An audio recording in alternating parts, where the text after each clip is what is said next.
Ganito palang tradisyonal na paraan ng paggawa ng kape. Ayun yung matindi sa Iloilo, merong 84 years old na coffee shop, talagang tinangkilik ng mga tao nung nag-open sila since 1940. Hi mga ka-itis! If you're a coffee lover, you should really try Madge Cafe in Iloilo. Ang lokasyon, La Paz Public Market, malapit sa sikat na La Paz Batchoy. Business to ng pagmamayari ng third gen na nga ng family member nila. Local Iloilo beans ang ginagamit. Homegrown coffee, raw beans, niro-roast, tapos tinitimpla agad. 70 pesos tong strong black. Ang mga suke nagiiwan ng mugs dun sa store. May pangalan na nila yan siya para di kailangan magtapon ng plastic parate.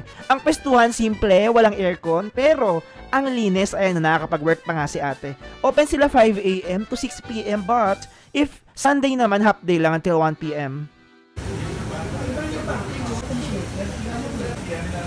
May konting sugar, pero mas nananalay tayo yung tapang ng kape. Black. Ang ganda ng kulay eh.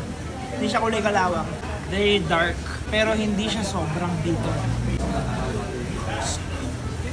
Patikim ako ng ng may gatas.